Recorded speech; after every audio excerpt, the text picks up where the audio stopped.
Thanks for everybody for joining us here in mid-December. A little um, over a week before Christmas.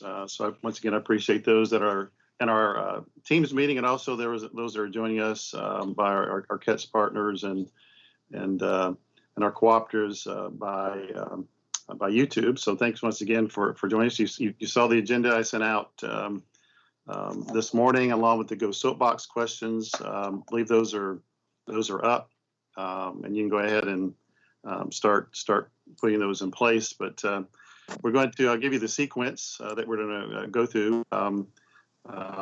Obviously, I'm welcoming you all. David Couch with the Department of Education, and our staff will be on here. We do this for those that this is their first time or early times. We do this once a month. To learn about what's going on with districts. You can learn out what's going on with the state level and also the federal level. We try to share from all different perspectives. We do appreciate your feedback through Go Soapbox for the districts. That we use that for a lot of important things. So please get on in that. And I think we may need to. I don't think in the invite this time, and I did it last time. Put what the password is for that. So if we could put that in the chat here or someplace to where they go on Go Soapbox, and then the password link to get onto that.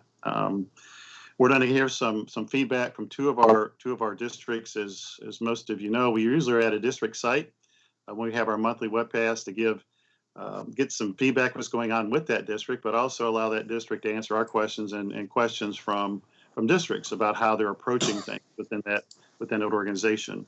We're getting done to talk about words of wisdom. And lessons learned in the world of cybersecurity.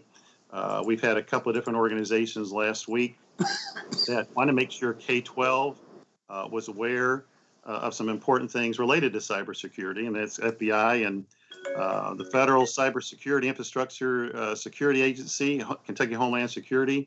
Wesley Willis is listening in, and he wanted to make sure we are aware of it, and OET within KDE. So we'll be covering that topic. Bob Hackworth and Phil Coleman will be sharing some information we got, but also some things and lessons learned we have from KD Agency on implementing that. We're going to talk a little bit about the feedback. I was just going through it, the latest information we have from all the districts about what we did well last calendar year, what we didn't do well or didn't get to that we should have, and what should our goals be. And that's great information. I appreciate those thus far that have completed that. And you have up till the end of today to do so. So we don't have 100% completing there, but at the rates that they're coming in, I feel confident that we'll have that by the end of today. But for those that did it before the deadline of today, very much appreciate that feedback already. We're going to be circling back. We're going to take you back in time to 11 March 2020. I was telling folks that did join a little bit early, I have a green notebook that I always carry around with me, and I apparently hadn't opened it up for 5 or 6 months. Much like all of us, our lives got sidetracked. And I looked at two notes that I had in there. And if you take a look, these are from I know it's going in and out of there, from the Galt House. And it's actually the introduction of the CIO Summit back on 11 March. And that's the last time I've had this book open because we've been so busy with so many other things. But I did want to take the opportunity to circle back about the things and the summaries that the things we learned that day and the summaries of it. Typically, we would do that a month afterward, but this is the only item I can think of that, besides our regular work and adding on all the things we did with virtual, because of the pandemic that we didn't get to. So we're closing that out, but it's pretty fascinating 9 months later to take a look at the top topics we had during this time and how well, to be honest with you, most of them have played out during the past 9 months, and the things that have been addressed. We still have some things to do in that area. We're going to share two reports that we had to present to the legislature. It was by law that came out in the last legislative session. One is about computer science, a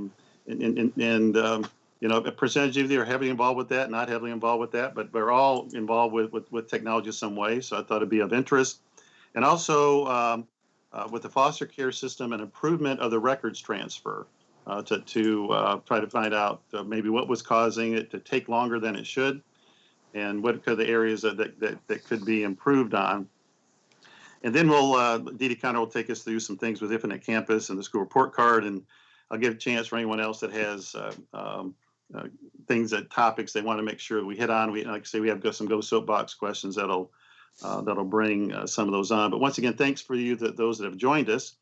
So I'm going to circle back. We do have two of our districts, much like last month.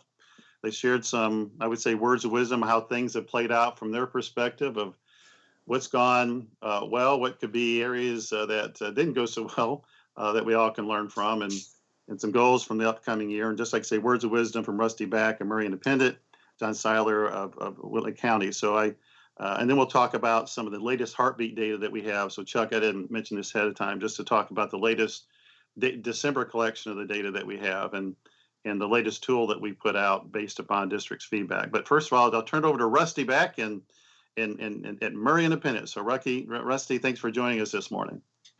Thank you, David. Good to be here. So go ahead. You got the floor. Oh, wow. That's kind of dangerous, as Chuck said. Appreciate the invite. It's as we all have experienced over the last several months, it's been a learning experience. Some things you probably knew you initially you can't go back and do.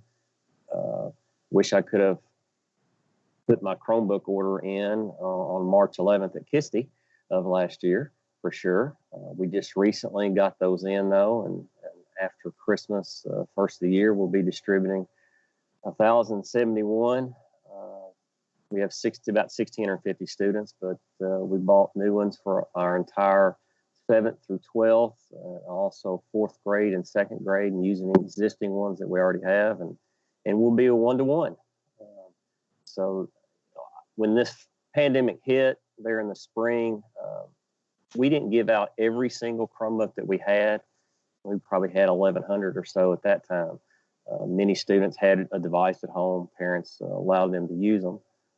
But when the federal government started having the discussion, there was going to be this influx of money into the schools. I can remember watching that, catching that on the news. The next day, went immediately to the superintendent and said, "Hey, this money hits. This could be the opportunity that instead of having to use general funds to get to one-to-one, because we knew where we wanted to go, we could use that funding source." So that was very good. Coming back in the fall, once we were in person initially, and then we had to go to online instruction for everybody, we had more requests for devices. I think a lot of parents who had a device and let their child use it were not about to go down that road again. So they reached out, and we've pretty much close to giving about all the ones that we had, minus a few, here and there. So getting those new ones out, and now definitely having plenty to go around will be definitely be helpful. It's been many districts that have been one-to-one for years will tell you that broken parts and that sort of thing, is part of the journey. And sure enough, that was our case, which was enlightening, I think, to the schools. Even though I had told them, I think they realized, oh, wow, they are going to break this. The dog is going to accidentally knock it off the bed, and orange juice somehow got spilled on it, that sort of thing. So, one of the things that and I can remember, I think, David, you sent it out back in the spring, talked about teachers are really going to have to be able to help troubleshoot when there's some sort of connection issue or whatever with their students. And my wife teaches 2nd grade, and of course, I forward your information along, and she told me this, I think it was last Thursday or Friday. She said she's shocked or just so proud of herself how much she's been able to help students. She had a case of a parent was like, every time Johnny gets on, he has trouble connecting, and she had said that to me several months ago, and I said, well, have the parent check, see what else is going on in the house. And so sure enough, last week she said, well, check what's the other kids doing? Are they on watching Netflix? Oh, no, not a bit. Well, won't you go in there next time there's an issue and see? Sure enough, next time there's an issue, went in there and the other kids were watching Netflix. So she was so proud of herself being able to offer tech support. And it's funny, she's relaying the story. I'm like, honey, what do you think I've dealt with for 20 years, with adults? So, it's hearing those stories and how much the teachers have grown as far as technology use has been good. Thank you, Rusty. I appreciate that insight from both you and both your wife, and obviously I have four my immediate family that's involved with this as well. So it's been a learning experience. But based on the feedback, I am pretty proud of all of our districts and I saw that from your all's feedback so far. I think there's an underappreciation by folks is just how fast we flipped and went from 100% in person. There was occasional folks that were learning virtually to now 100% virtual. Pretty amazing. Like I say, as we all knew what we knew on March 11th of putting that Chromebook order in, that's a good line. That's a good line. Well, thank you, Rusty. Appreciate it. Thank you, Dave. Morning, John. Would you give us an update from Whitley County?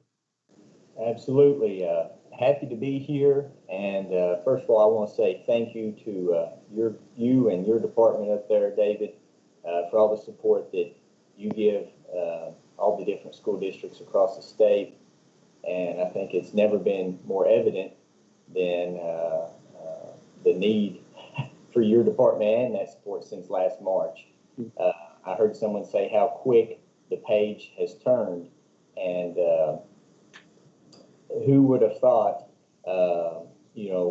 February of last year that we would be sitting here in December with the amount of red COVID incident reports and the how heavily we're relying upon virtual learning right now across our state. And here in the Whitley County School District, we're no different. Unfortunately, about the time the metric came out, we hit red, and we have been in red ever since then. But I kind of want to talk about some of the things that we had done prior to COVID with the support of your staff and our technology department here at Whitley County, and then what we've done since then. And first of all, our vision statement for the district is we always put kids and our community first.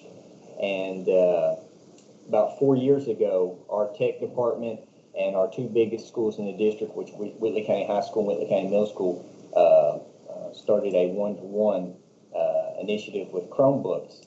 And one of the things that I think helped our district be successful, and I know there were other districts in the state that were one-to-one before we were, but what helped us in our area, and we were one of the first ones in our area to do it, was that the principals at both of those schools were 100% bought in to going one-to-one and providing this Chromebook to our students. And the next thing that they did was get their site base on board with it. So we did that, and one of the things that helped us get to the one-to-one, and you got to remember, this is far long before any CARES money and things like that. Our principals and our site base allocated part of their site base budgets over a few years to help pay for this. So they had some skin in the game. That the teachers on site base shared that, communicated that with, and so did the principal with the staffs at those schools, and we got buy-in from doing that. And we went one-to-one, I believe it was 4 years ago, at our two biggest schools, and we have had a technology plan through Kevin Anderson and his tech group here, or our tech department, to slowly go one-to-one throughout our district. And how fast the page turned with the COVID and the CARES money, and it allowed us to do this. But I look back, and one of the biggest things was we went slow at the beginning, getting the buy-in from those site-based decision-making councils at the schools and the principals. And then it started kind of the chirping, the talking by the other teachers at the elementaries and other places about the Chromebooks and the great things that our students were able to do with those. And that helped our 7 elementary schools start reallocating some of their budgets slowly into this.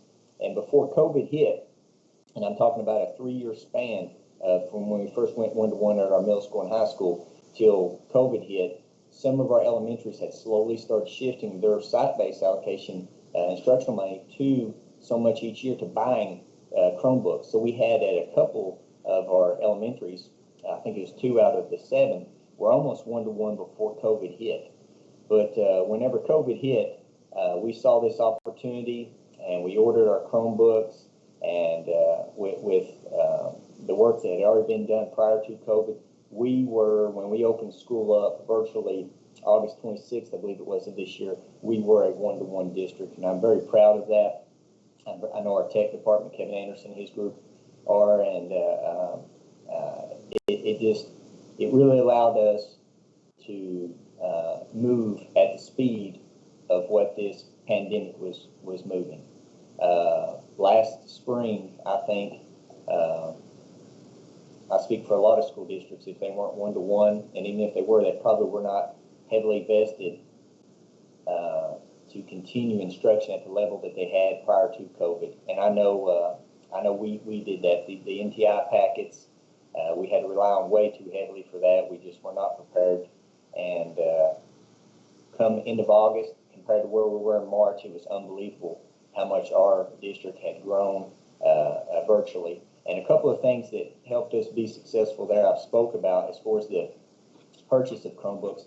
But the other thing was the PDs that we started on in the spring planning for we knew our PD sessions to start the year would not look anything like they had in the past. We knew it was probably all going to be virtual and recordings, and our tech department and our curriculum team here at the board worked really closely together, and we identified those teachers that were on our curriculum teams through departments and grade levels throughout the school district, and we brought those folks in and we talked to them, and we laid out curriculum maps and everything else, and we started looking at what our teachers needed as far as PD in the summer before school ever started, and to get everybody on an even playing field as far as them understanding Google Classrooms and Edgenuity. We purchased that, and the other tools that we had to help us go virtual, because we really thought at that time we were hoping we'd get to come back, but we knew there would be times that we would be shutting down school because of spikes in COVID cases, and so we wanted to be prepared to go virtual. Never did we dream that we'd be sitting here getting ready to finish the first semester and not have a single day that we've had hybrid or kids in our building in Whitley County. But we really went at that task and put a lot of manpower, a lot of financial resources into our PDs and getting everything virtual. We recorded it so that our teachers could go back and watch it as they needed to refresh up on those. And I tell you, one of the things that really, as we started bringing our curriculum team leaders from each school and departments in, they started saying, you know, the kids that are 7th grade, 8th grade and above, they had Chromebooks for the last 4 years, you know, or since they became middle schoolers. So they're pretty good on the Chromebook. But in the PD sessions, the talk was, what about the parents and the grandparents of those 3rd graders and 2nd graders and 5th graders? And wow, so that opened up a whole, you know, a new obstacle, a new hill to climb became apparent. So what we did early on, before our first days of school, we had open house. And what we did with the open house is we had the teachers schedule their parents in about 3 or 4 at a time, and we had their Chromebooks already ready with that child's name on it and things loaded up on it. And we invited the parent to bring the child in, and we had PDs for parents and students right there in the classroom. So imagine that 3rd grade teacher comes in and she's got 3 or 4 of her kids with their parent or grandparents sitting right beside them. They get on the Chromebook. She shows them Google Classroom, how to log on to Zooms, and where the recordings from these Zooms would be so they could watch them later on. Or if a kid couldn't get onto internet connectivity that day, or maybe something was going on, that they would be recorded. So we not only did virtual PDs for our teachers, but we set this up for parents. And man, when we started doing that, the work prior to that was a very heavy lift. But when we started doing that, you could hear the people in the community just talking about these Chromebooks and the positivity behind it. And so that has been so much of a saving grace for us. You know, our tech department working with our curriculum teams and those teachers out in the building, schools that are part of the curriculum teams, and really everybody just kind of coming together with these ideas.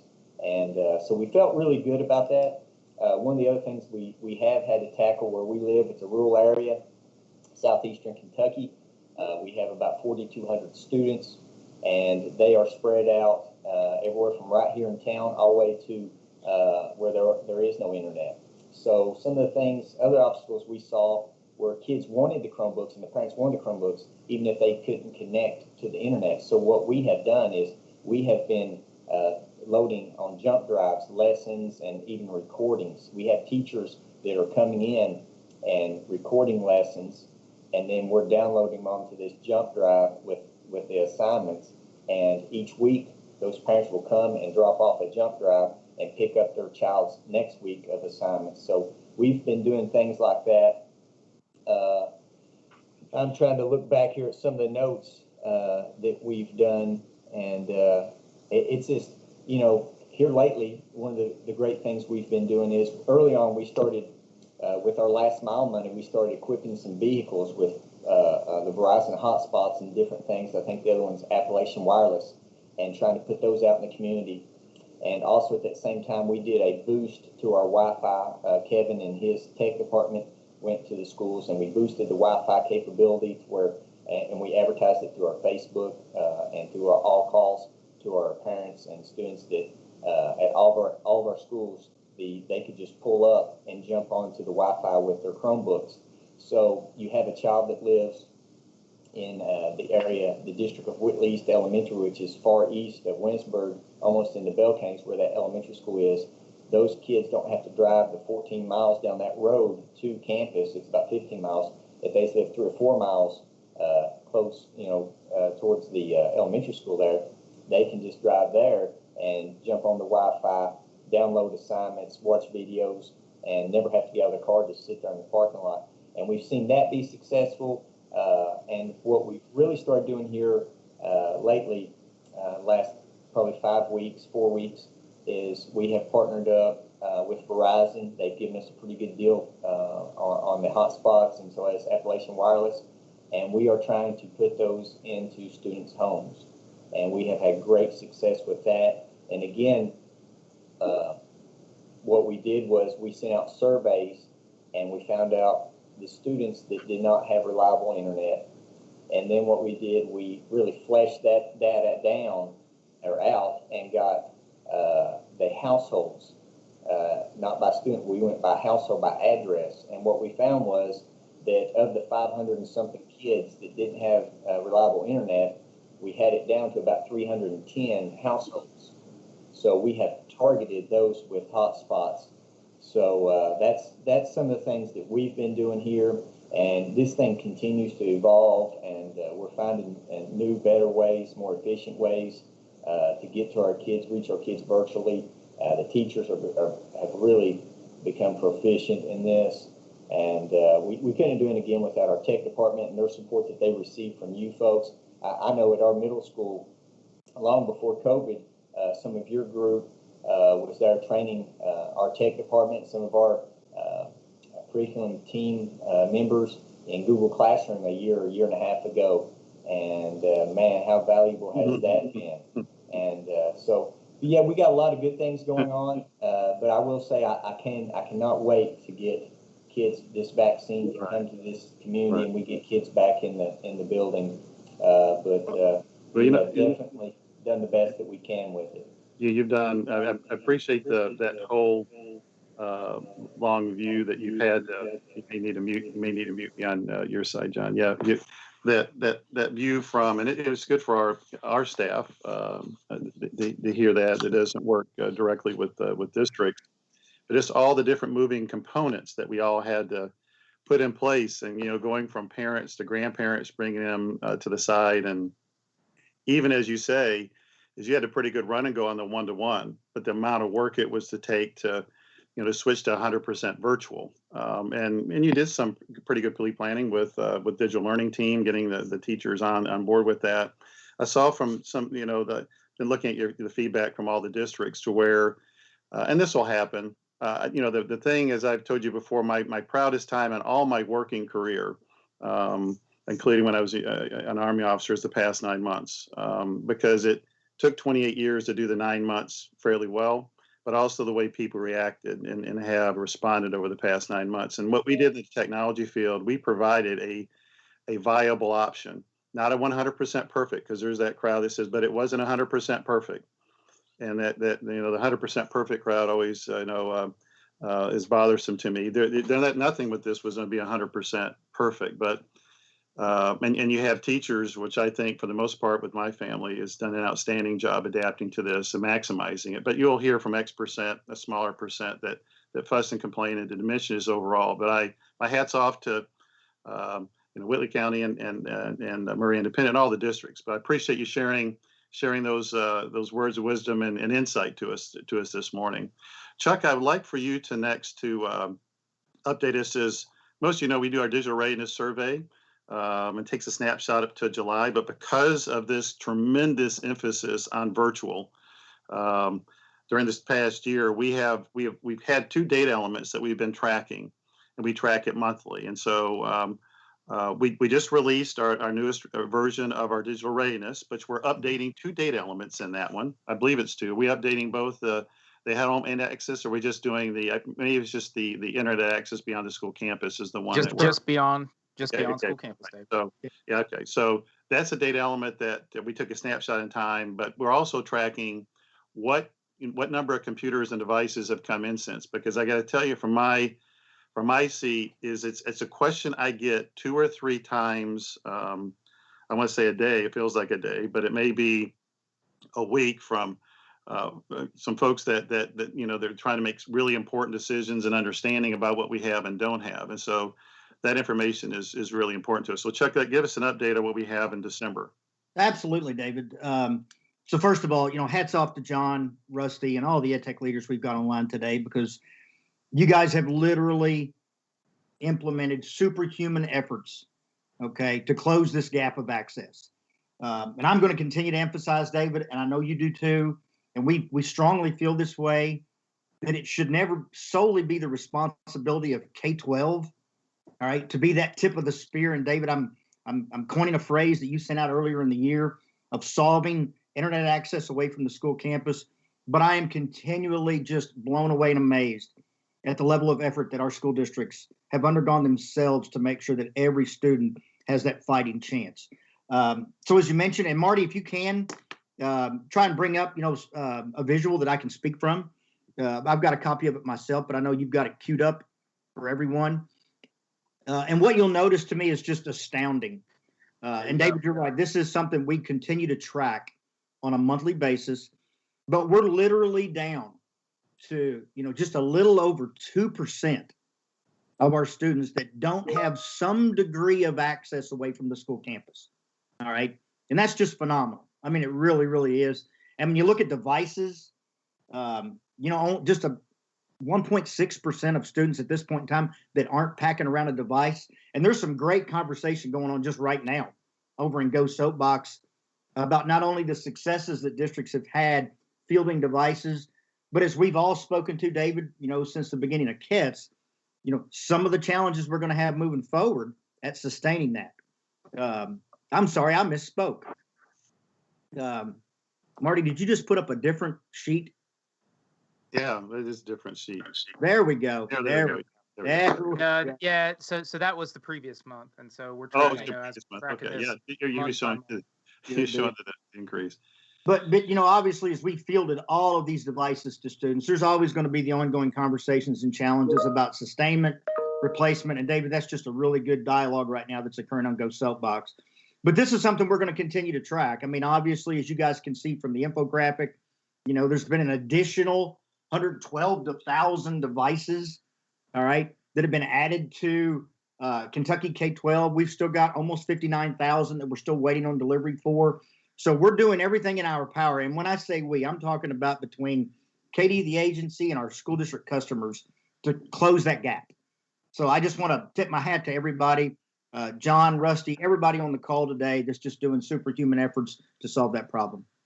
Thanks, Chuck. And while this is a very small percentage, it's never going to get down to zero, to be honest with you. And that's why I say those that or after 100% perfect. We're never going to be 100% perfect. And you have to educate them. It's nothing in life is 100% perfect. There are very, very few things that I'm aware of. And, for example, and, we've heard this from feedback that this is a tiny percentage, but it's percentage. There's X percentage of parents that do not want that to have, do not want to receive a device or internet access. And that's a real thing. I'm here. It's a cultural thing with X number of them. So it's either in person or on paper. And so, you're not to be able to overcome that. You can offer it, which we know the districts that are offering it, but there's X percent of parents that are not and knowingly not wanting to take advantage of that opportunity. While wireless, I always tell folks don't wait around for last mile wire, because you might probably be waiting 2 or 3 decades for that to hit every home. Wireless is going to happen much faster and is available in a very, very much high percentage of Kentucky. And but we have spots that there's no last mile wired, and there's no last mile wireless beyond a satellite. I mean, there are nooks and crannies that have that. And eventually we hope that's hit, but it's not right now at the time that we need it. So we still, are trying to come up with strategies. We talked about last month. I'm not going to go in depth what we're doing with Kentucky Educational Television. It's another tool in the toolbox. Once again, it's not 100% perfect. But could it chip away from, I think we have, I think it's 13,000 of our 648,000 students without. That's just over 2%. Could that chip away and offer 3,000 of those students or 5,000 of those students? A way to do that. So that's why we're asking for, looking at pilot that this next semester and going full scale with it the next semester after that, just to chip away at it, provide that option. And, John was talking about that approach to where the parents have zero. But if the parent could get a KET, Kentucky Educational Television digital signal, it's doing some of the same things. It's bringing it down to a device that they could bring down to the Chromebook without having to travel any distance. And so we are looking at all the options in the toolbox. And the nice part about, the pandemic, if there's a nice part, it's allowed us to put emphasis on certain areas that we wanted to have emphasis on and had emphasis on for quite some time. They've been master plan. They're in our current master plan areas of improvement and areas of acceleration. And boy, have we accelerated a good number of those throughout this pandemic. I did want to give another plug for Go Soapbox, the link, and Marty may want to put down in also in the chat the password to get into that if it's not already obvious to them, because we do want your feedback, and we're going to be bringing up some of those Go Soapbox responses. So once again, I hope you're going to that, and my apologies for not putting that out in the invite. Our next topic we're going to hit upon is, as I talked about, is around cybersecurity. We get 4 billion attempted cyber attacks on Kentucky K-12 during the average school year, but this has not been average. And cyber criminals, and just those in general that want to cause cyber chaos, are going full court press, to use a basketball analogy, during this time to cause as much chaos during this time as they can, but also looking at it as a money-making method. And while there's a big target on K-12 because generally in K-12, the people are helpful, trying to be helpful. That's just their nature going into K-12, as most of the folks have here. You're trying to help kids get a good run and go in life, and that's definitely going to usually attract a more helpful type of person.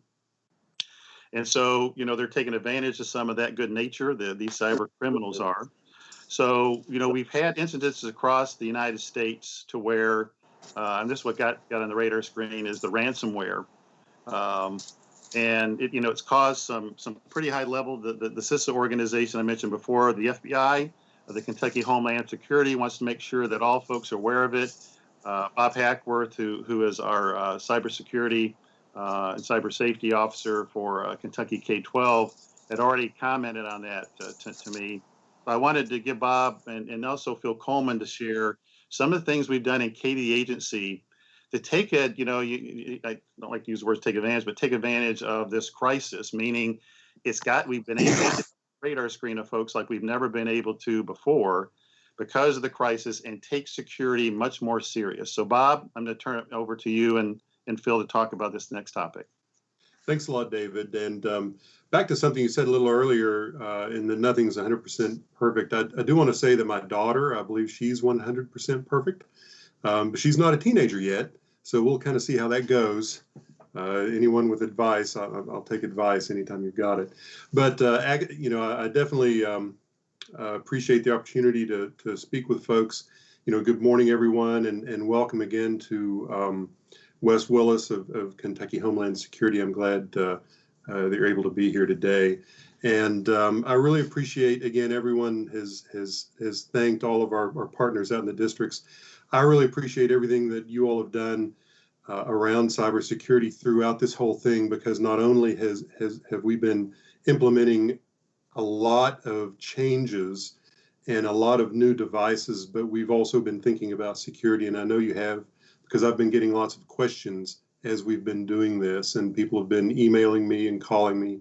And I really appreciate everyone's thinking about cybersecurity and trying to get things right as we move through this, and not just throwing stuff out there. That means a lot. It means a lot to me, and it definitely means a lot to the folks whose data and information you're protecting. So really thanks again. I think Kentucky K-12 was probably as prepared as anyone to get through this pandemic and to switch from on-site to, working from home and learning from home. But a lot of that preparation wasn't because we were worried about a pandemic. We were just preparing and using the technology that we had, and it just happened to work wonderfully in a pandemic. And so you can't always think, I want to make sure that I'm 100% prepared for anything that comes down the pike, but I just want to make the best use of this technology. And by doing so and being secure, you'll find that you have done a lot of the preparation that's required to weather this sort of storm. And so to get on to the article that was forwarded to me, again, by several people who really want to make sure that we have the best information and everything. And I'm going to kind of send that out to the chat right now, the article that I'm talking about. The FBI, Federal Bureau of Investigation, Cybersecurity and Infrastructure Security Agency, and the Multi-State Information Sharing and Analysis Center, MSISAC, CISA, and FBI, they got together and published an article talking about how much cyber criminals are focused on K-12 right now. And obviously they're focused on K-12 because K-12 has a lot of data. We have a lot of very valuable data, as we all know, in the form of our student information. And then the confusion that results from moving from one environment to a whole nother type of environment, inevitably creates an opportunity that the cyber criminals can take advantage of. And as this whole thing moves forward and we start to move back, there's going to be another opportunity for confusion and, folks not sure exactly what they should be doing to stay secure and all that. And so I really look at this to just kind of go even more so. And as we were all trying to help defend and justify adding additional layers of security, I think that the information that we've been provided here recently in this article helps us make that justification for additional money or additional effort, that sort of thing. And I know everyone is already busy, but this is just an opportunity that we definitely want to take advantage of. The article, and I'm just going to summarize it here pretty quickly.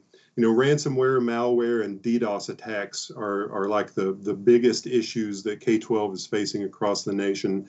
The ransomware incidents especially are very concerning because back in January through July, so we're into the pandemic, they made up about 28%, just over a quarter of the total ransomware instances that were being reported to these agencies.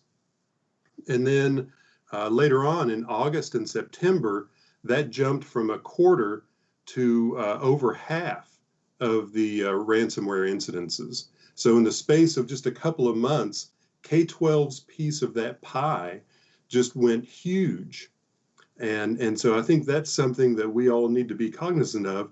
We are definitely targets right now. If you weren't sure before, please be sure now that we are definitely targets. The cybersecurity or the cyber criminals, and again, you all know this. I'm probably talking to the choir. They know who we are. They've done their research. They know who's in what job, and they completely understand how to try to attack us using email, using our internet connections, that sort of thing. And so it's just something that we all have to be very concerned about right now and make sure that we are as prepared as possible by implementing strong passwords, by implementing safe links and safe attachments, putting up those caution banners in your emails, everything we can do to try to help our staff kind of be aware of this and not get fooled or tricked by phishers. I think it behooves us to go ahead and make that happen. To that point, and I'm going to kind of throw this over to Phil here in a minute.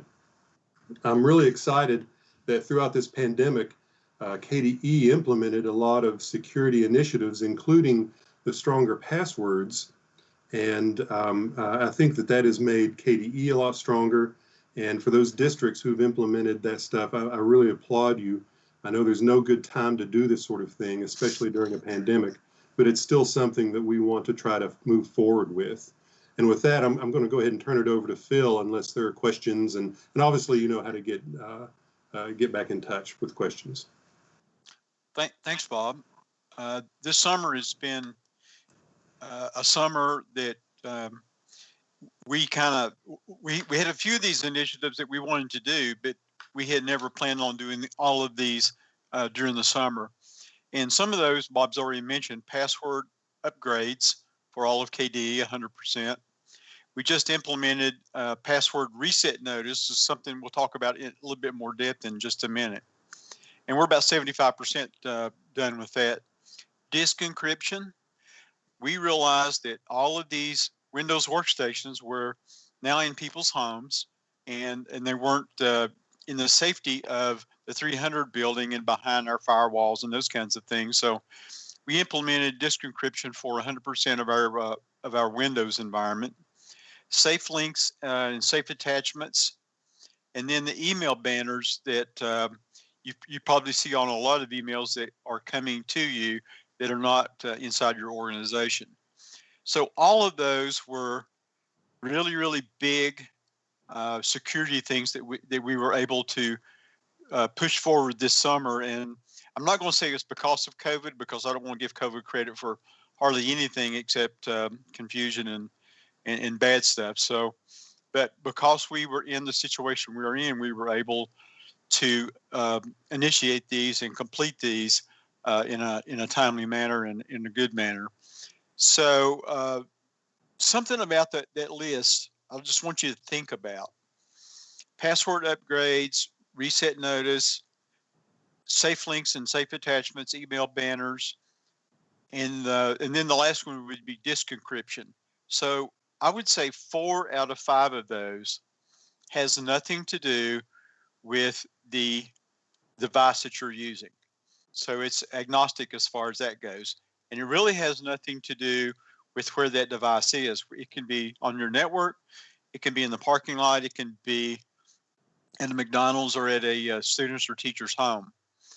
So you see a lot of those initiatives are really revolving around protecting the person and protecting the person's identity and not letting, bad things happen because people give their passwords out. And so we have things to try to educate people, but every time they get an email from outside, they get a banner, I guess they get tired of looking at that. But eventually, they may think twice about clicking on a link if it really didn't come from somebody that they know. So the disk encryption obviously was a Windows initiative, but I think 4 out of 5 of those are more, revolved around the human aspect of this. And I think that's where you're going to see a lot of emphasis put going forward, is around the identity of the person and the professional development it takes to protect that, and not so much around what device you're using.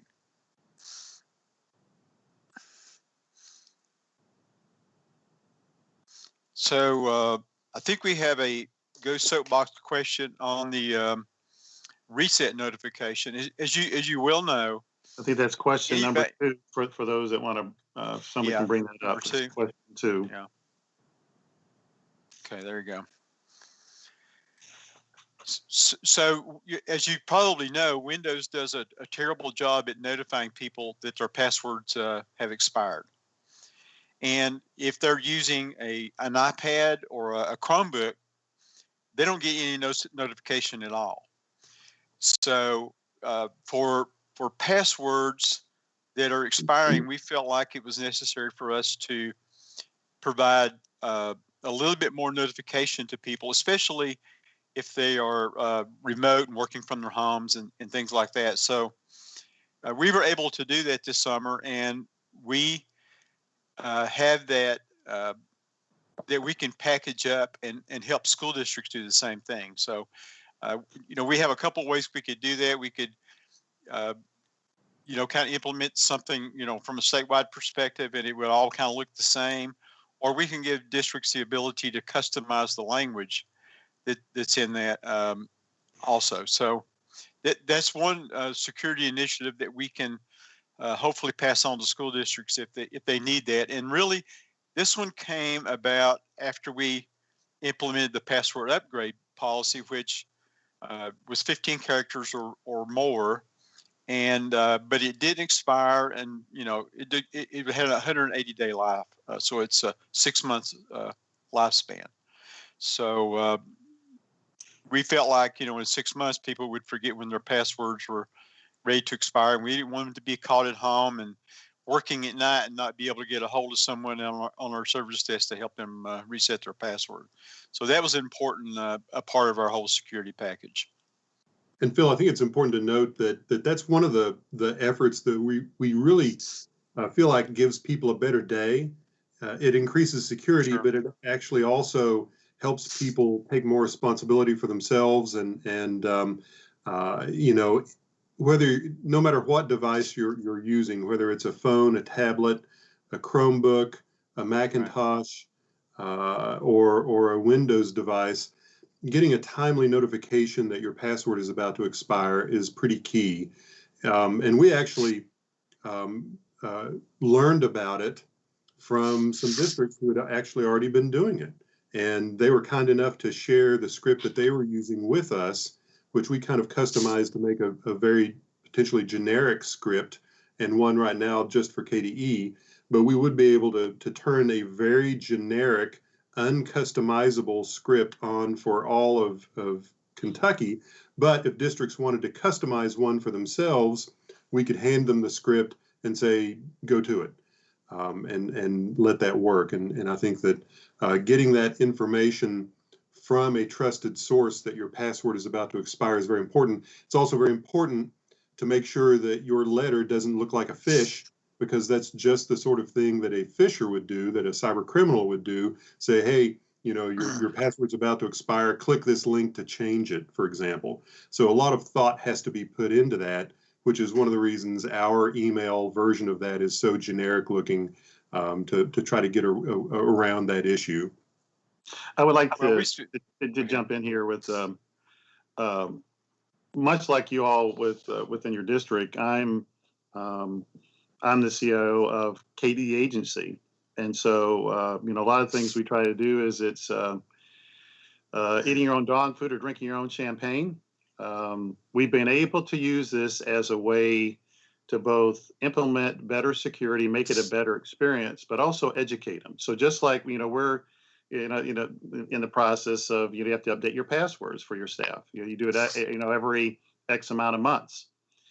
And so we've used this as an opportunity to educate them on why it's important. For example, my communication they went to Commissioner, and obviously I met with him, talked about the importance of it, and all the associates. And we have a group called the Technology Planning Committee that meets within the agency talking about the importance. But 92% of all cyber crimes, their entry point is through or around an email system, because they're pretending to be someone. They get in there, they actually get in there, and they do, some destructive things. So they get into someone's account because the password wasn't sophisticated enough, or they were duped into giving up their password through a phish that looked very realistic. And so obviously, a lot of these cyber criminals pretend to be the IT help desk.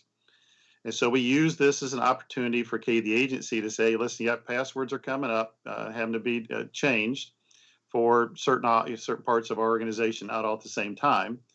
But beware of, here's what a phish looks like, and here's, for example, we will never ask you for your for your actual username and password. Anyone that does, then it's a 99.99% probability it's a scam. Don't fall through it. And by the way, it only takes one of you to be duped to put the rest of you in jeopardy, which gets their attention. But also, you use the examples of those that were duped into giving up their email credentials, who parlayed that into going and changing that person's place of deposit for their pay. That gets people's attention. When they think they're paid, they may not get paid because someone gets in their account. But by the way, when someone goes into an actual email account because that person was duped in giving up their credentials, well, they can then pretend to be that person, because when you hit the reply button, it really is from them. And they can get certain information that they should not get because someone thinks they're talking to that person because they're not seeing them side by side. So we have used this as a way, and we're not saying, thou shalt, use all the things we've done in KD agency, or all the things that the federal folks that are recommending. But I can tell you a very high percentage of all that is very good. And we're willing to give you the things that we've done and the techniques that we've used that have been successful. And we all know that very few people care about security until it goes bad. And then they say, why didn't you force me to do all the things that they were fighting so hard against? So there's a technique to this of trying to be secure, but also not having a mutiny. I would tell you, when you're leading technology, you can go to the extreme of security where you have mutiny with your staff. Yes, you've been secure, but you have mutiny with the organization. So there's a lot of technique that goes into being a technology leader of organization when you're trying to put these things in place. Yes, Phil, you have an additional comment? Yeah, I was just wanting to kind of wrap this up. With the password reset, you got to think, you got to give your teachers or your students or whoever needs to change those passwords, you need to really give them a way to do that. So we feel like the password reset should come after the password upgrade is done, and also the implementation of self-service password reset. So you kind of married those three things together to get this to work.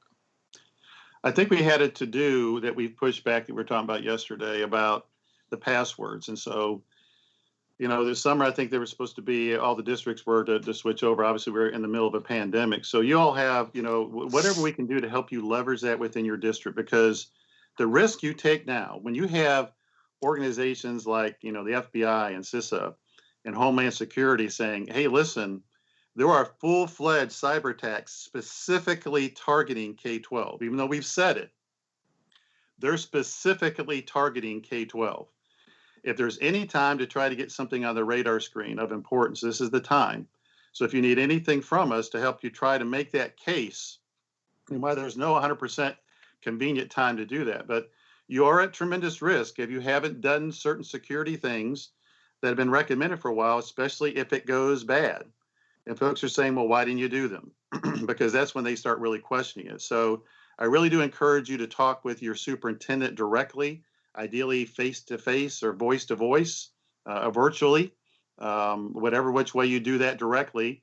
And when I say really face-to-face, it's more face-to-face virtually, perhaps more than anything. But maybe you come to the office, you can see them have that to make sure, if you're not a district that's implemented, for example, changing the passwords, the risk that you have during this time, because cyber criminals, they are licking their chops because they're being successful, and they're going full court press because they are successful.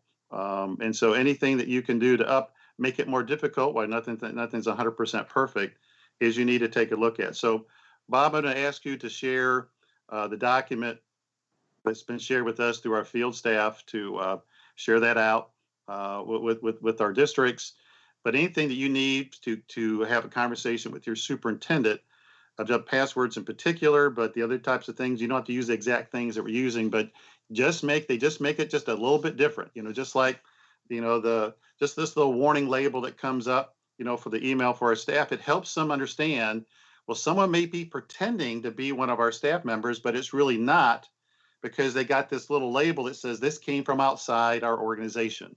So as you know, people can pretend to be an email address, they're not really in it.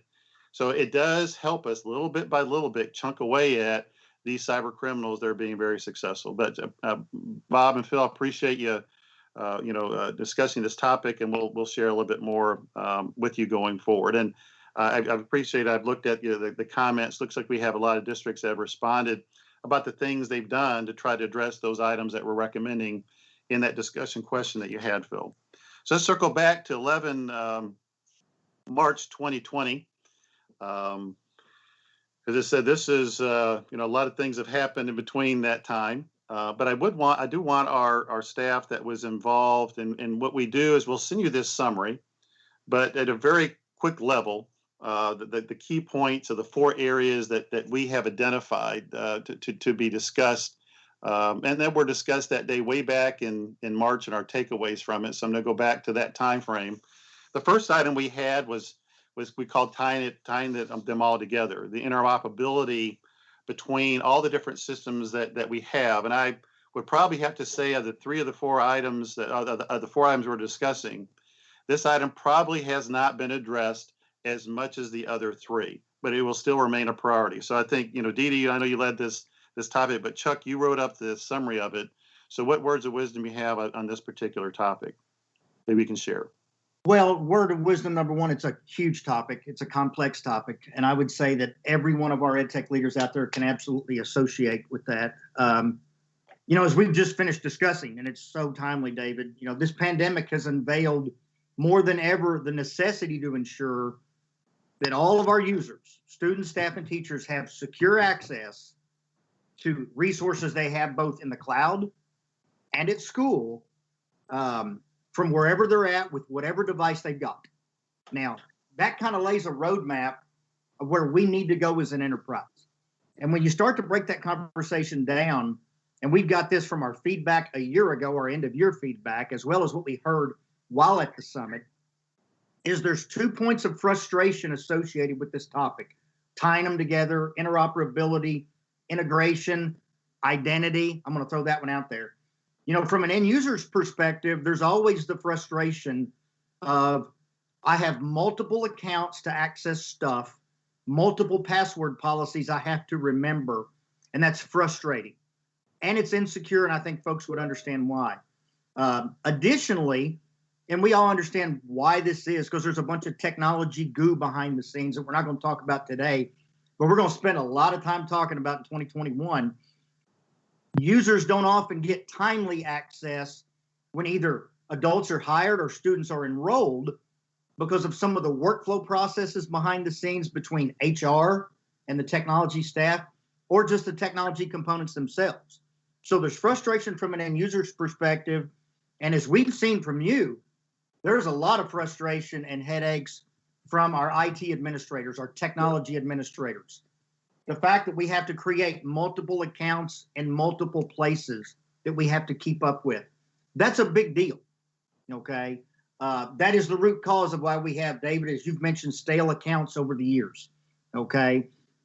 Poor password policies. So there's all these aspects that are very troublesome when it comes to just user management.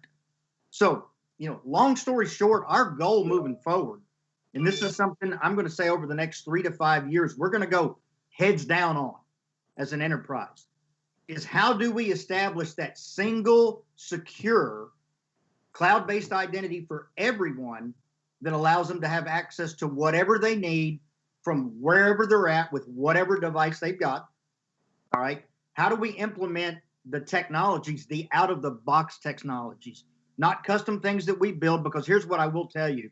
We have several districts that have solved this problem statewide, but they've had to run the gamut of complexities, all right, to implement and integrate these technologies together. So we want some out-of-the-box technologies to help establish a single point of administration.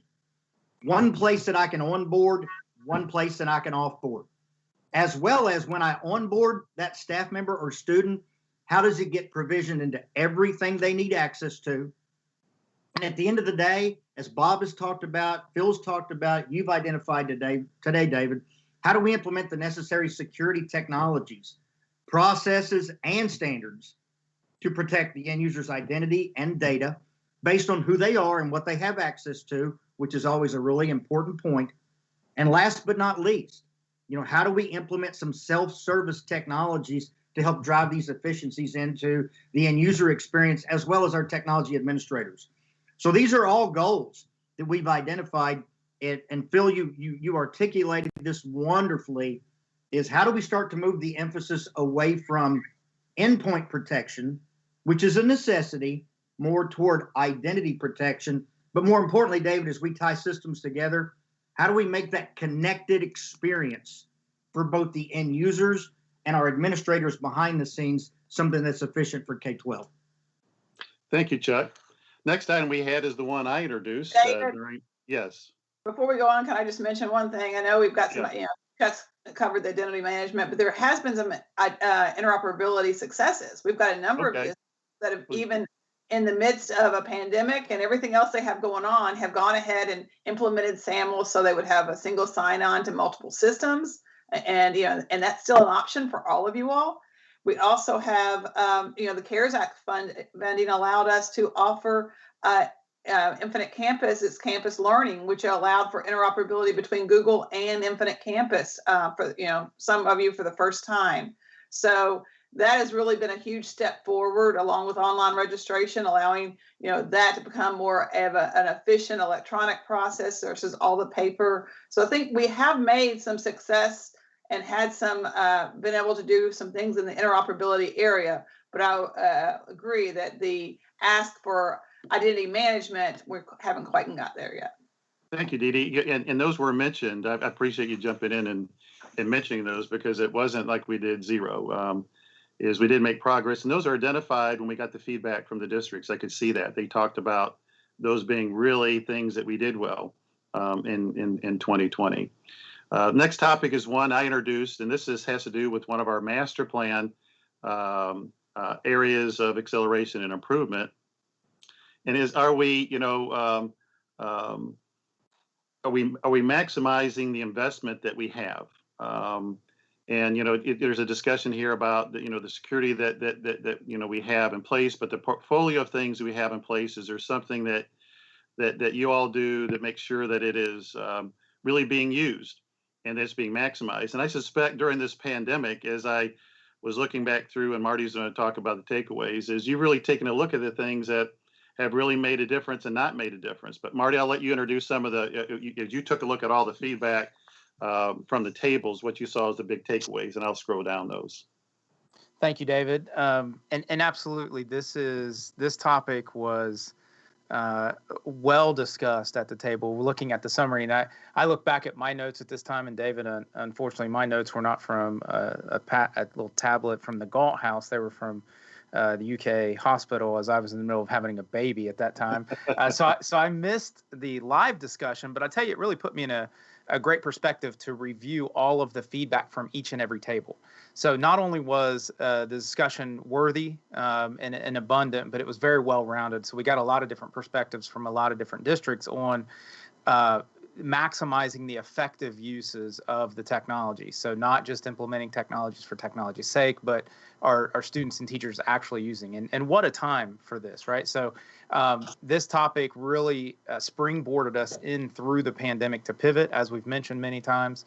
And every single district has had to reflect on this very topic to figure out, what don't we have that we need to purchase? What are we buying right now, which was discussed at each table, that we're not sure if it's being used or not. And so districts cited at the summit that using specific platforms to help gauge what was referred to as usage and adoption, not just usage and adoption, but return on investment, And then all the way to this idea of impact, or what we've referred to as like learning outcomes. So the intended use, is it really helping or not?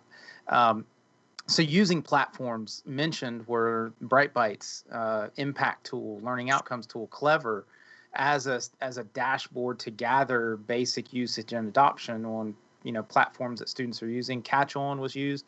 But from this conversation, we were able to, as Dee Dee pointed out as well, use CARES Act funding to launch into Lightspeed analytics work, which really gets at some of this targeted work as well. So we also had districts share that the annual review process with school and district leaders is a best practice. And when you can get leadership teams involved or cabinet members involved from a learning perspective, from an instructional implementation perspective, that this is extremely helpful, and where this conversation really fits nicely.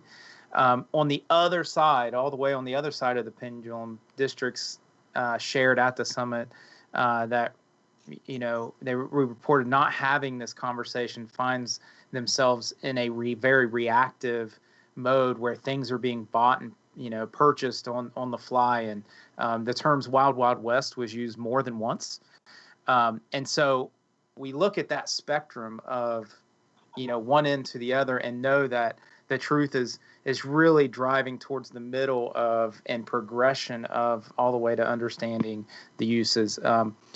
It reported strategies in the meeting were regular meetups with your CFO, superintendent, and that's why I loved Superintendent Seiler sharing today from Whitley County as well, hitting on this very topic of understanding what we have, honing in on the things that are helping us and working, and dropping out some of the things that are not. Chief academic officers and principals at the table having this discussion was cited as a major value add. Super strong connections were mentioned with curriculum and instructional leaders, as I said. And then districts reported sometimes during the summit that just turning things off, as this was mentioned more than once, turning things off to see if anyone's actually using the stuff. Again, usage and adoption is that lowest level that we're targeting right now to see, are we actually using and adopting the strategies, the apps, the services, and then leveling up to find out if it's working or not. I love the mention by more than one tables at the summit that not having the right people side equation. And so bringing back the conversations about the people side of K-12 EdTech from a staffing perspective is absolutely a barrier for EdTech leaders and to EdTech leaders, and having this bigger, larger conversation at the leadership tables in schools and districts. And so we suspected that, and it was great to get that confirmation that this is very heavily connected to the people side of K-12 EdTech work. And then a final takeaway is the interest in KDE and specifically OET and our KETS master plan strategies, which we have identified, as you mentioned, David, just to call out again, multiple areas of emphasis target this big idea, and interest is definitely continues to be there and to grow on us providing leadership and tooling around this very actionable topic. We have more districts today that have taken this topic and put actionable steps in place to be able to have this conversation, especially during this time of distance, remote, virtual, digital learning strategies, and so it continues to be a valuable topic for us. Suggested goals, that we move towards statewide strategies, and we're moving towards that with partners like Lightspeed from an analytics perspective to get those usage and adoption pieces in place. We have definite cohorts in place with our Bright Bites districts to understand the impact of the applications that are being used. That strategy is continuing to advance. So that's a goal that we are acting on right now. And then to set our field staff up to help lead conversations regionally and district by district as we move forward. And, Thanks, and Marty. so, David, that takes us into topic number 3. Yeah. So this was, we've had this as a goal for a while, and so the pandemic really helped us out with this goal, I think. And I know there was printing of paper packets, but I know for myself personally, is the reduction of stuff being printed has been pretty dramatic. And it was just interesting to look at the district's comments on this. But Marty, this is in your sweet spot here of the print and not to print. So I'll let you give the results of that. Yes, thank you. And I'm a huge paper guy. I love me some paper. I don't at all. And so our team knows that this is one of the topics that I believe that printing is the anti-EdTech. It is the thing that keeps us from implementing strong digital learning practices. We resort back to it too often when we get uncomfortable. And so another great discussion. I'll be a little bit quicker here due to, and you can just kind of peek at this front-loaded piece about if we take a step back and look at the pandemic effect and how this acceleration has occurred, we have way fewer, not just actual printing of, paper by paper, sheet by sheet, but the overall cost. We fully believe and expect that from our TAR reports and future collection that we will see this huge dip due to the pandemic effect, right? However, our big challenge, our big question is because we're not there yet, understanding there means that maximizing the effective uses of technologies, which was the previous discussion, that when we return back to a stable, steady, in-person learning strategy, what will we do? And we suspect that with all the strategies, again, as Rusty so eloquently shared this morning, as well as Superintendent Seiler, it's a new learning strategy, and we want to hang on to those pieces. So districts shared very readily, and again, this was a pretty hot topic. It seemed like multiple table leaders shared that this was one of the most discussed topics, which generated some emotions, which is good. We suspected it would. But district-wide printing efforts are starting to come into play, where we have district-wide printing contracts, printing services contracts. We knew that, but we suspected, not every district is there, and so we see that as a reduction in cost. That was shared. Districts also can see costs going up. And so what I pulled out as a summary takeaway, David, is almost this unanimous kind of takeaway on, if we see printing costs going up, that is a direct result of getting more complete and accurate reporting. If we see, or when we see costs going down, and again, this was pre 100% remote learning, right? This conversation it's on the cusp of it, the day before. When we see costs going down, that's a result of digital teaching and learning integration strategies. It's also a result of district-wide comprehensive tracking, and in many cases, using softwares like PaperCut and other cited strategies to monitor and track and report. So it's a sliding scale. So from the takeaways, David, there's a direct correlation on spend on technology versus spend on paper. So as we spend on technology, direct correlation as a reduction in paper, which is one of our master plan areas of emphasis. So we're very excited about that. Huge takeaway from the CIO Summit. Also, for districts who have progressive enterprise approaches, there was a lot of conversation about that. It looked like a lot of sharing on that. And then districts feel good about the topic of using these comprehensive strategies moving forward. Districts who don't have the comprehensive strategy shared that they would like to get there. So that's a good takeaway for us. If there's not a one-to-one student device strategy, takeaway is that we expect printing to stay high and possibly continue to increase. However, as Chuck shared earlier, connecting our heartbeat information, we have a one-to-one mobile technology strategy, and we have one-to-one mobile technology devices ready for every kid. So that is a fact now.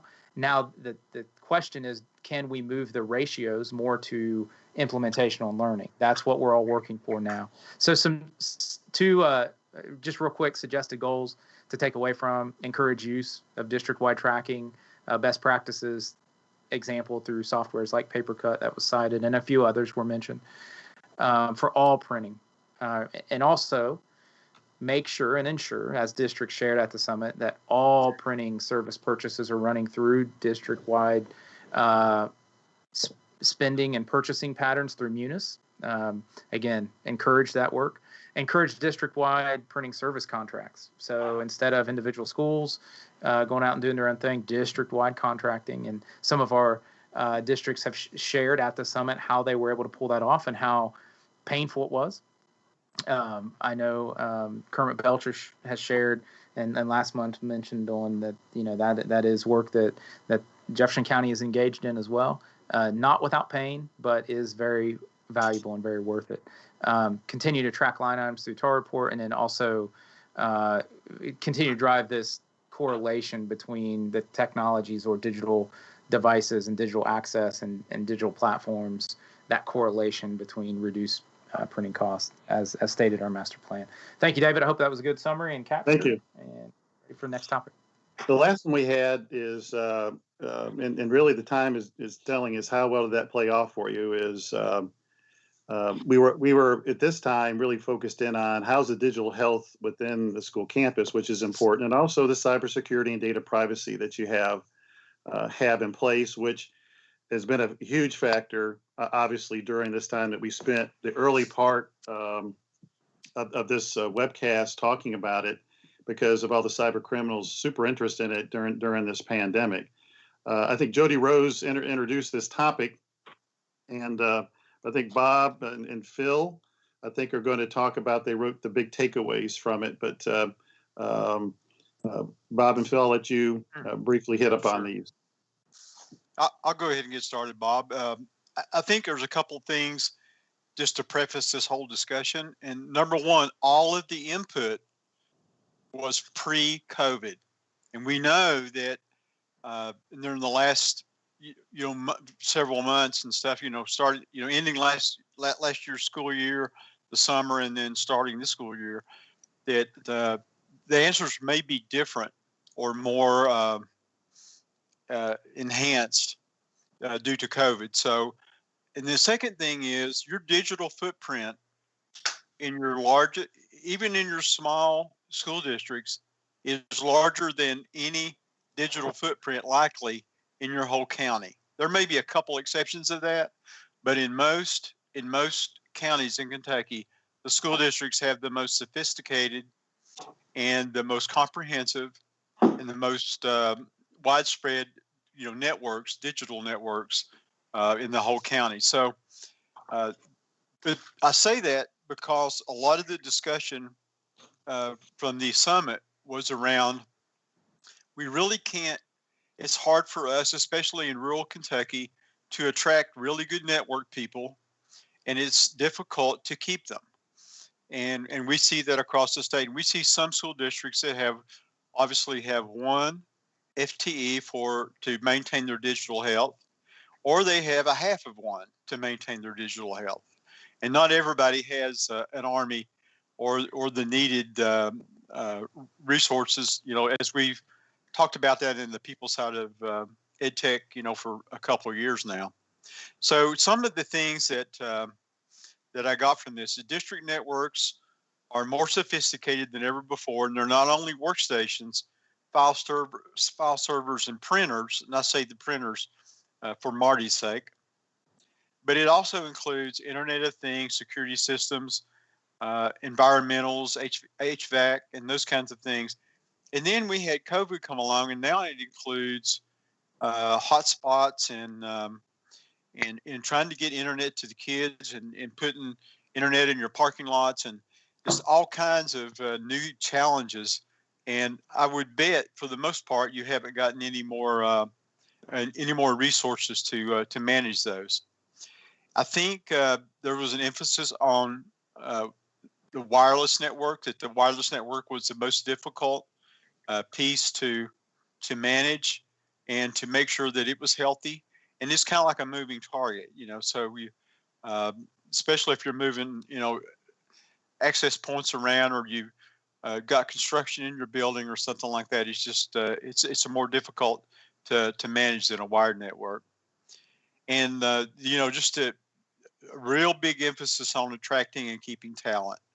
And I think there's also a few school districts that are using a few of our vendors to help them manage and keep their network healthy.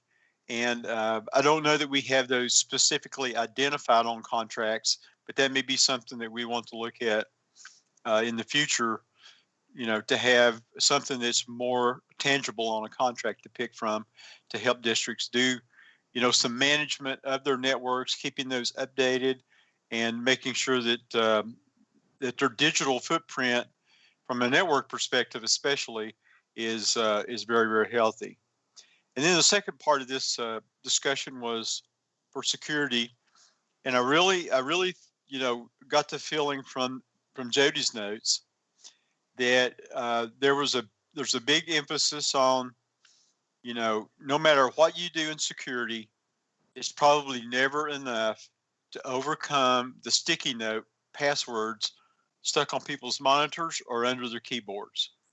And that seemed to be, and I think after years and years of preaching that you shouldn't do that, I think we still find that in almost every organization, especially organizations that have to change their passwords very, very often. Let's say every 30 days, because it's hard to remember it because you may not actually access the system you're trying to get into every day of the week. So I think it's us moving to our password upgrade policy of especially like in KDE with it's 15 characters or more for a passphrase, and it's good for 180 days. I think that will cut down on the amount of sticky notes that people are writing their passwords down on. There's a need for security health checks, and I think districts really don't have a good way to procure those or know how to go about that. That may be something that we want to kind of clarify and bring to the forefront so that districts can have some way to have a third party look at their security systems that they have in their school districts. And then the old saying that security isn't important until something really, really bad happens. And that's true. We find that even at KDE, and sometimes people don't want to take it seriously until something bad happens and they kind of beat you over the head because you haven't done all the 100% of things that it takes to keep them safe. So that was a really good discussion, and I think I appreciate Jody for your good notes on that for me to take a deep dive into. Thanks, Bob. Yeah, Phil, thank you. And a couple of things that I wanted to throw out there to kind of go along with this. One is that I look at a lot of this stuff like the HVAC, elevators, surveillance systems. To me, I group those under Internet of Things, IoT devices, because they're things that 20 years ago wouldn't have had an internet connection, but now they do. So I think just recent, I think we've got it posted now. Some of our engineers, the security team, and I put together a document briefly discussing how to manage Internet of Things devices in our network environment. And if it isn't posted, I'll make sure it is, and I'll send out a link to that to everybody. And I think that might be helpful information. Regarding security health checks, we do have a couple of security vendors on state contract. KDE uses these state contracts to try to do a network vulnerability assessment every year. And you can go through these contracts and get different sized investments. There's not a one size fits all. I encourage everyone to consider doing something like that. They're not free, but they are very good. There are some free alternatives out there from companies like, you heard me mention earlier today, MSISAC. And so there are some free options out there, which I think everybody probably appreciates. But again, I'm not going to say you get what you pay for, because I think that it's so important that anything you get is very good. And I also want to remind folks that our security team will look at your public-facing internet websites to make sure that they are in good shape, if you will. one of the things that kind of struck me here was that districts would like to see KDE provide more guidance and thou shouts. And, that thou shalt is something that I've specifically tried to stay away from, as a matter of fact, because, again, not, one size doesn't fit all. And so I really want everyone to get to the same baseline of security. I think that's so important so that we can raise Kentucky K-12 security up to a level where the cyber criminals want to try to move on to the next state. I'd much rather them try to hit Ohio than Kentucky, not wishing anything bad on Ohio, Scott Kane. I know you're out there listening. But I would much rather them pass us by. And if we can all get up to that same base level, that's super important to me. You will see me kind of throwing out some additional recommendations, and with your advice, and I'm saying and I'm looking out at our CIOs and DTCs, with your advice and recommendations, we can make some thou shouts if they are going to help, if they're not going to overburden you, if they're really going to make a difference. And that's something that I'm encouraged to see. We want to get to the point where passwords and the end user's mistakes aren't going to be so devastating to us. So that if someone gets a fish and they give up their password, we don't want that to be a devastating data breach or loss to the district. And so we are going to be moving towards multi-factor authentication, conditional access, trying to get everyone up to that baseline. It's a process, though. We can't implement everything at once. We have to build in that foundation and then start layering some of that stuff up there. If I could just snap my finger and make it all there, I certainly would do it. I know David Couch would do the same. Everyone in here would do the same. But we have to kind of take those baby steps first. And I definitely appreciate the feedback that we got from there. And again, Jody, thank you for putting those great notes together. David? I appreciate those that participated in our summit, and then also for all of our staff that led the discussion on the tables and then did the summary of this. I think it's very, very helpful. And typically our summit is listed as one of the top top things that districts mention at the end of the year of adding value to them. And so we wanted to circle back to that. So it was really good stuff in here. Sean and Dee Dee, I'm going to put the two topics about the reports to the legislature on our January webcast list. I do want our field staff to send the communication that our commissioner sent to the legislature with both those reports, talking about what's in them. The computer science one lists all the offerings at all kinds of grade levels, and then the one about foster care talks about really this is not a technology problem. 99% of the problem is not a technology problem with the foster care records being quickly transferred. It's really a people and process problem. It has nothing to do with technology. But we talk about in the report the things that we're trying to do to improve that 1% of the problem. But we'll focus more on that in the January timeframe and give Sean and Dee Dee a chance to talk about it. But in the interim, we'll send those reports out. Dee Dee, what update do you have for us with Infinite Campus and the school report card? Just real quick, we had a few things. This month we did implement some new functionality within the school report card. We added some trend and compare charts. The trend charts had been there before, but now we are able to just aggregate multiple levels of detail at the same time. So, we hope that you've had a chance to look at that. We did have a webcast question number 4 on that, and it looks like those who have looked at it are positive or neutral, but we've got a lot of people that haven't seen it yet. So it is relatively new and there's a lot going on. So if you get a chance to take a look at that. Bright Bytes is doing user experience testing for us. So we are hoping to get some feedback from communities. So we will share that information as we get more detail on that. And just as a reminder, there's always the opportunity to put feedback in the school report card in the feedback option at the bottom right of the card. The next real milestone for the school report card this year will be the financial transparency. I'm understanding that will be a little bit later than usual. So you're probably looking at the May timeframe instead of the April timeframe this year before you start hearing a lot about that. So, but know that's coming. Just a shout out to the standards group that the standards are all now on Infinite Campus, and we hope that your districts are taking advantage of that. And then a plug for the Infinite Campus training.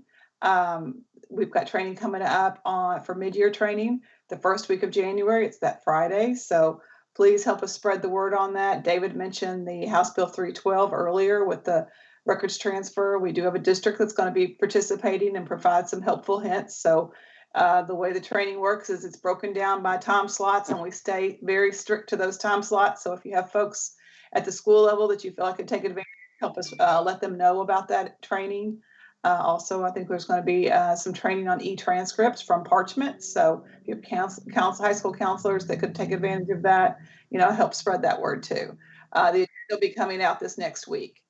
And then thank you for your feedback on the campus learning. It looks like a number of districts have already taken advantage of it. We've got some still waiting to take advantage, but that training is part of the CARES Act. So we hope that you will, or if you feel like you need more, reach out to me. We may have some dollars left that maybe a district didn't take advantage of that you may be able to benefit from. So that's a really quick synopsis, David. Nice job, Dee Dee. I can round it up at the end here. That sounds good. Well, I want to end it as close as 11:30 as we can. We're going to stay on a little bit afterward. I do want to go through the Go Soapbox questions for those that hang around, but I'm going to close it out for those watching by YouTube and those others for our bonus time. But it's been a tremendous year in every kind of way. As I said, I'm as proud as I've ever been of any time I've worked in my 28 years of KD these past 9 months. And so I want to thank my staff that is on here, that's watching. Thank you for all the tremendous behind the scenes work with such high quality and diligence that you've done in this entire year, but especially over these past 9 months. And also my, hats off for all of our district folks and all of our CATS partners that are watching that made the magic happen. Like I say, it's not 100% perfect, but we have a lot to be proud of for these past 9 months. And so I hope you're able to enjoy a good Christmas break and then kicking off the new year. It's exciting to hear, in America yesterday, as we're covering what happened really was the kickoff of COVID-19 for most of us back on March 11th when it got real, to see the first people in Kentucky getting the vaccination. So you can see the beginning of the end, actually. But there are a lot of things we have done over these past 9 months will not end when the new school year begins. A lot of these things will have that sticky factor, but my heartfelt appreciation for all of you, and I hope you have a good Christmas break. So we'll end here for those that want to take off. I do want to just, I'll hang around here for 15 or 20 minutes, just a informal discussion. But once again, my heartfelt thank you, and hope you have a good Christmas break. Take care.